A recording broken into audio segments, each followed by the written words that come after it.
There's a version of Emma Watson the world thinks it knows. The poised speaker at the United Nations. The intelligent, articulate woman who seems to have navigated fame with impossible grace. The child star who didn't spiral, who didn't break, who didn't disappear. But that version, the polished one, is only part of the story. Because behind the calm voice and carefully chosen words is something far more complicated. A life shaped by pressure long before fame. A childhood interrupted by expectations. And a constant quiet tension between who she was and who the world demanded she become. To understand Emma Watson, you have to go back to the beginning, before the red carpets, before the speeches, before the global spotlight. Emma Charlotte Duer Watson was born on April 15, 1990, in Paris, France. Her parents, both lawyers, lived a relatively stable, structured life. On the surface, everything seemed secure. But beneath it, there was already a fracture forming. When Emma was just 5 years old, her parents divorced. It was a moment that would quietly shape her sense of identity. She moved with her mother to Oxfordshire, England, while spending time with her father on weekends. It wasn't a chaotic upbringing, but it was divided. 2 homes, 2 rhythms, 2 versions of stability. And in that space, Emma developed something that would define her for years to come. A deep need for control. Not control in the dramatic sense, but in the subtle, internal way. She became focused, structured, disciplined. While other children drifted, Emma organized. While others played casually, she performed. At school, she wasn't just another student. She was driven, competitive, eager to prove something, though even she may not have fully understood what. She found her escape in performance, particularly in acting and poetry. It wasn't just about attention. It was about clarity. On stage, everything had rules, lines, structure, something real life didn't always offer. By the age of 6, she had already decided she wanted to be an actress. But what she didn't know was how quickly that dream would arrive, and how heavy it would become. At age 9, Emma Watson walked into an open casting call for a film adaptation of a popular book series, Harry Potter and the Sorcerer's Stone. She had no professional acting experience, no agent, no industry connections, just instinct and confidence. Casting directors were immediately struck by her presence. She didn't act like a child trying to impress adults. She acted like someone who already believed she belonged there. After multiple rounds of auditions, she was cast as Hermione Granger. It was a role that would define her, and, in many ways, trap her. When the first Harry Potter film was released in 2001, it didn't just succeed, it exploded. Almost overnight, Emma Watson became one of the most recognizable children in the world. But what people saw as success felt very different from the inside. She was 10 years old. While most children were figuring out who they were, Emma was being told who she already was. Hermione Granger. Brilliant. Logical. Perfect. The problem: the world didn't separate Emma from Hermione. And slowly, neither did she. The weight of being the smart one. From the beginning, Emma wasn't just known as an actress. She was labeled the smart one, the serious one, the responsible one. It sounds like a compliment, but for a child, it becomes a cage.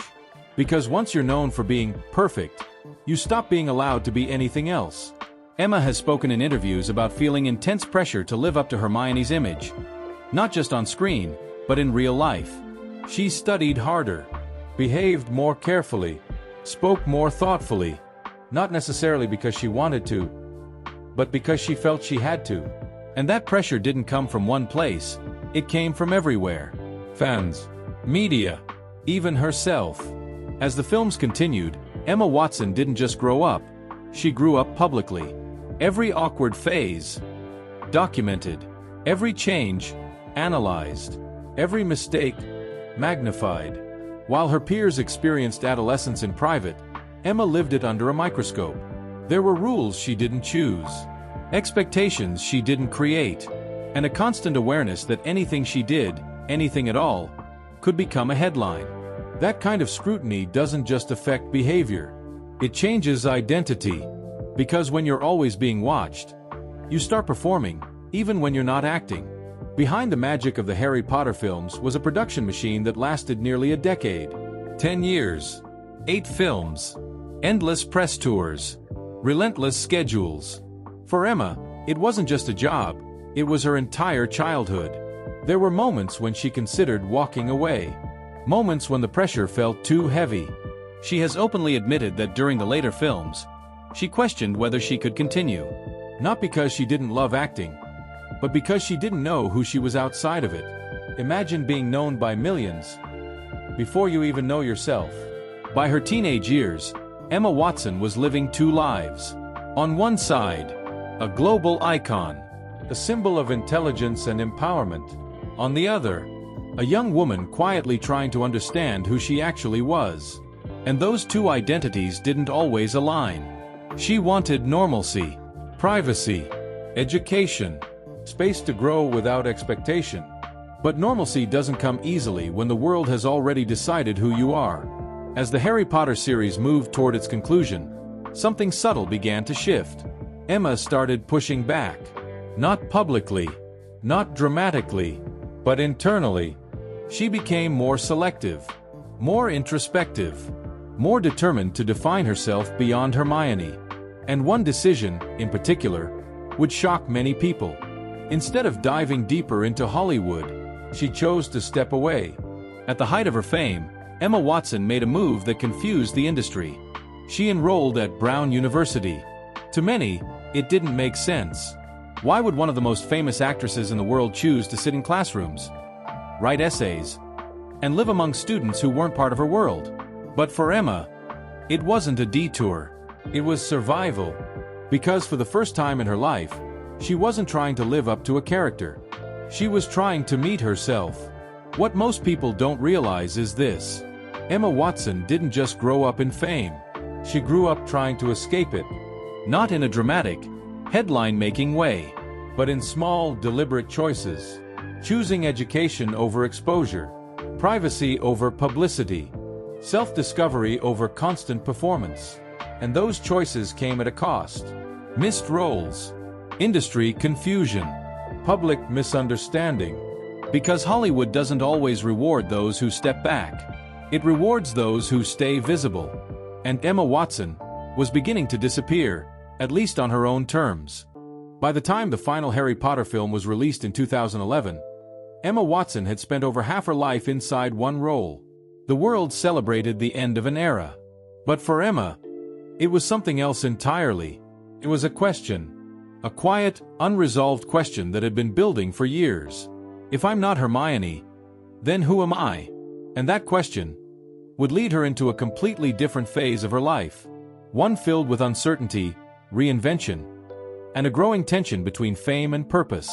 Because what came next wasn't a smooth transition into adulthood. It was something far more complicated and far more revealing.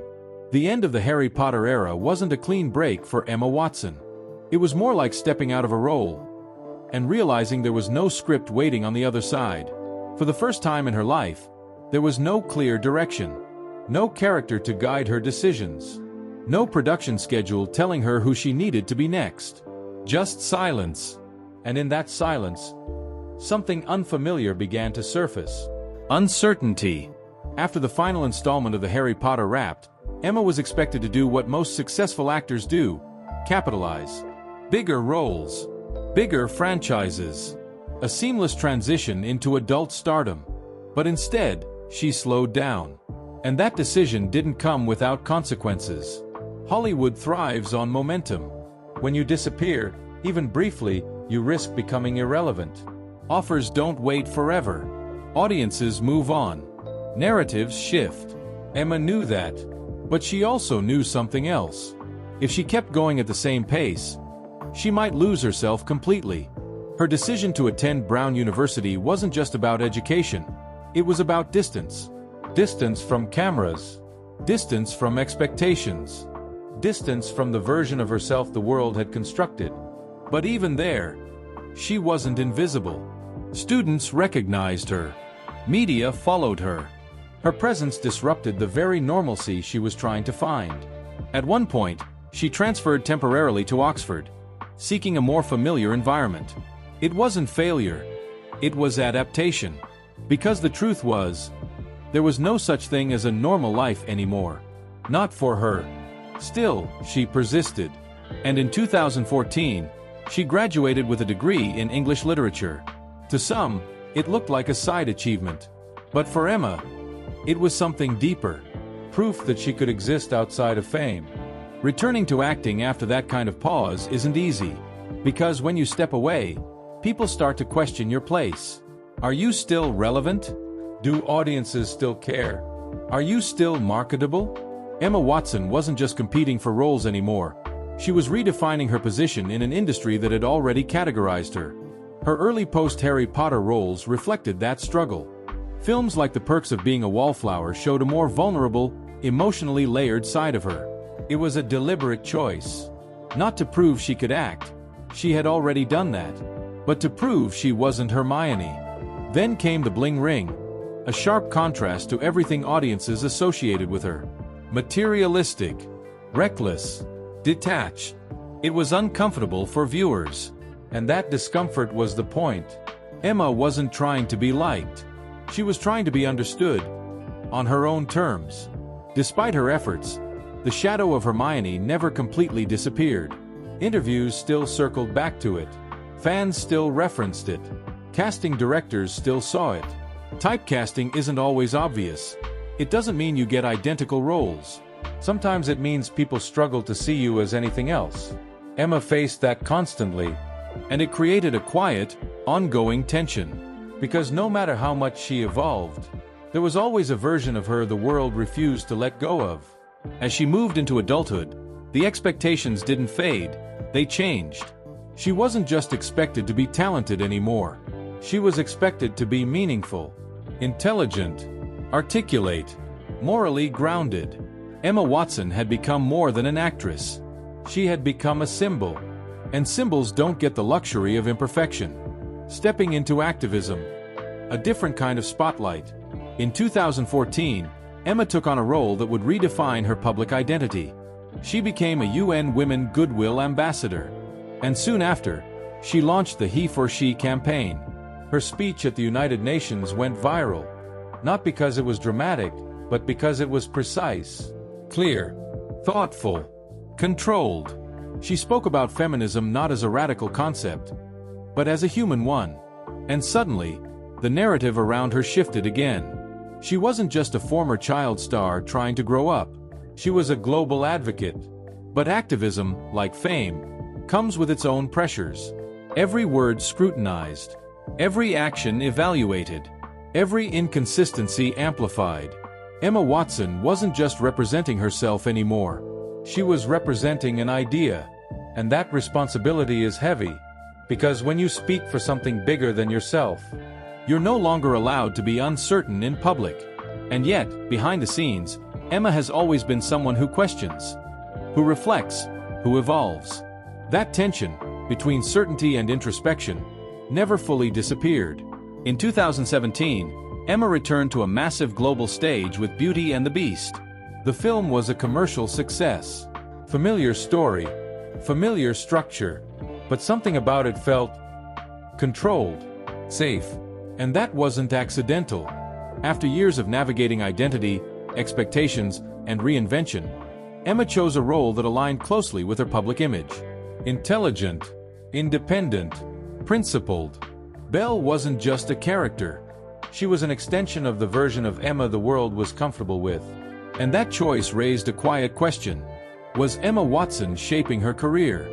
Or protecting herself within it? What's often overlooked are the roles she turned down. Projects that might have pushed her further into traditional stardom. Franchises that could have expanded her global dominance. But Emma was selective, sometimes to a degree that confused industry insiders. Because in Hollywood, saying no is risky. It limits exposure, reduces visibility, slows momentum. But for Emma, it seemed necessary. She wasn't chasing quantity. She was protecting identity. By the late 2010s, Emma Watson's career didn't follow a predictable pattern. She wasn't constantly on screen. She wasn't chasing awards aggressively. She wasn't building a traditional filmography. Instead, she existed in a space between industries. Part actress, part activist, part intellectual voice. And that made her difficult to define. But maybe that was the point. After appearing in Little Women, something shifted again. Not publicly at first. There was no dramatic announcement. No clear statement. Just absence. Fewer roles. Fewer appearances. Longer gaps. Speculation grew. Was she retiring? Taking a break? Stepping away permanently? The truth was less dramatic, but more revealing. Emma Watson wasn't disappearing. She was choosing where, and if, to be seen. There's a misconception that having control over your career makes everything easier. In reality, it often makes things harder. Because every decision becomes personal. Every absence becomes noticeable. Every silence becomes a statement. Emma Watson had reached a point where she didn't need to prove anything to the industry. But that didn't mean the internal questions were gone. If anything, they had become more complex. The real story of Emma Watson isn't about a rise or a fall. It's about resistance. Resistance to being defined too early. Resistance to being simplified. Resistance to becoming exactly what the world expected her to be. And that resistance came at a cost. Because in choosing to step outside the system, she also stepped outside its rewards. Fewer roles. Less visibility. A more ambiguous legacy, at least in traditional terms. But maybe legacy was never the goal. Maybe the goal was something quieter. Something harder to measure. Something closer to freedom. And by the time the world started asking where Emma Watson had gone, the more important question had already taken shape. Had she finally become the person she was trying to find all along? Or had she simply learned how to disappear more gracefully? 4 years, the world tried to track Emma Watson through appearances. A film release here. A speech there.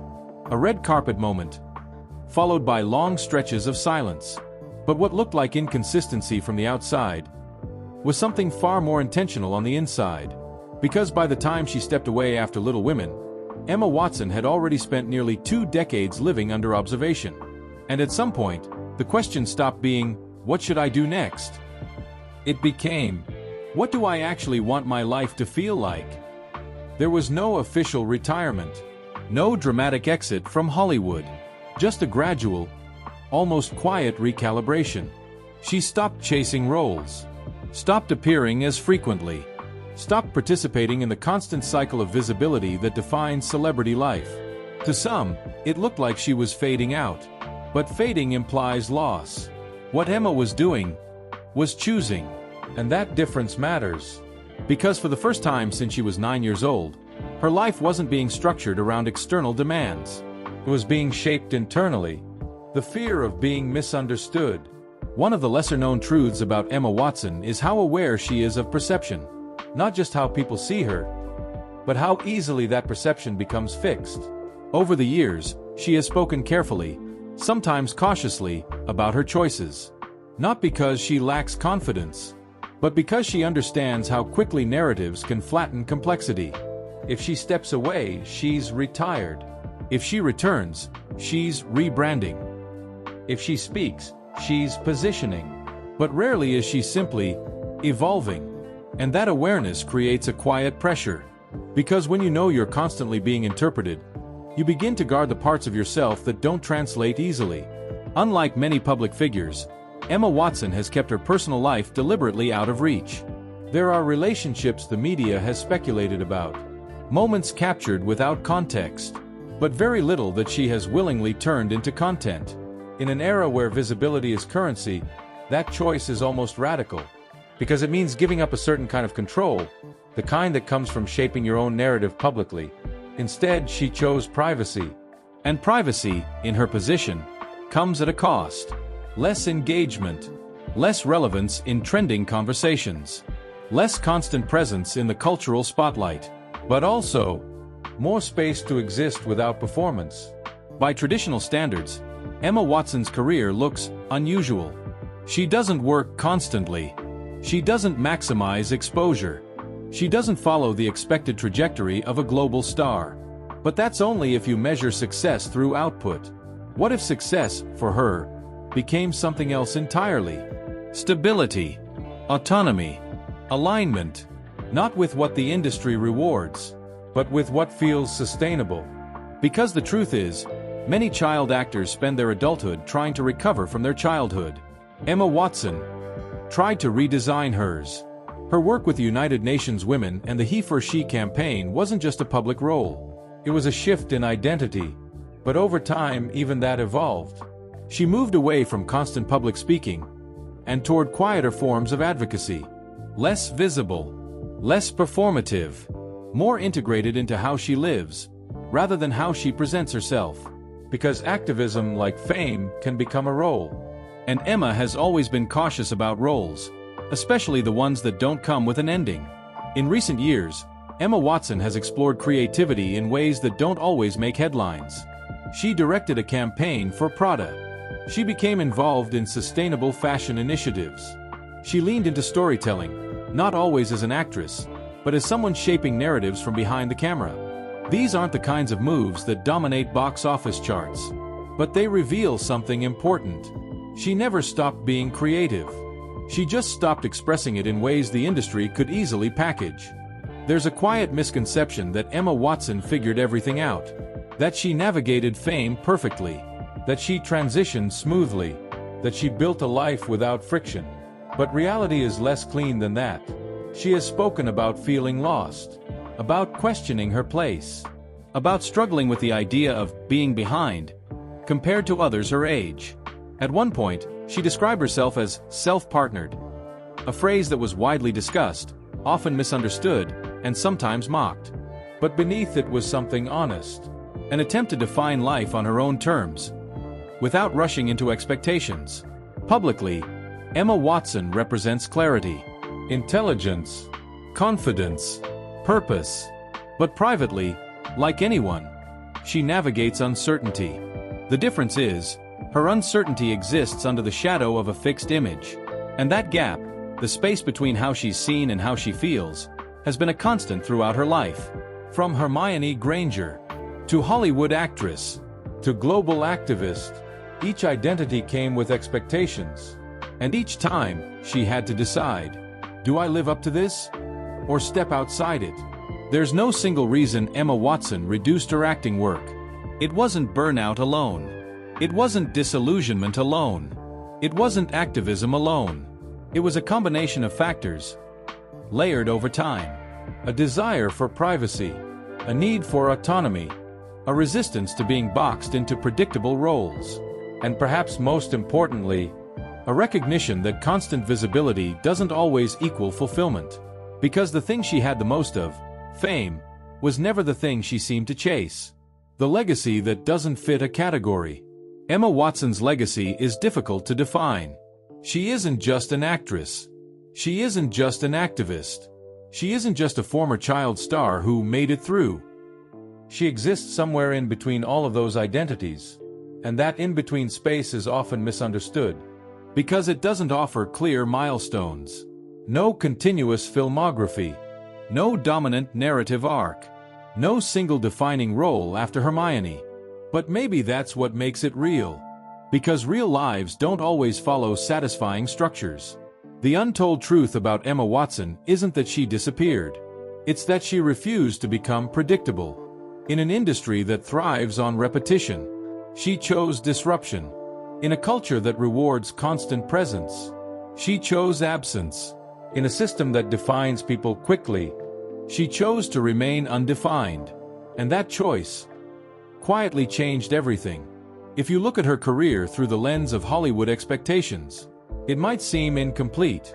But if you look at it through the lens of personal agency, it tells a different story. One of someone who grew up in front of the world, and then slowly, deliberately, stepped out of its grip. Not perfectly, not without doubt, not without cost, but with intention. And maybe that's the part people don't talk about enough. Because it's easier to understand fame than it is to understand someone who walks away from it.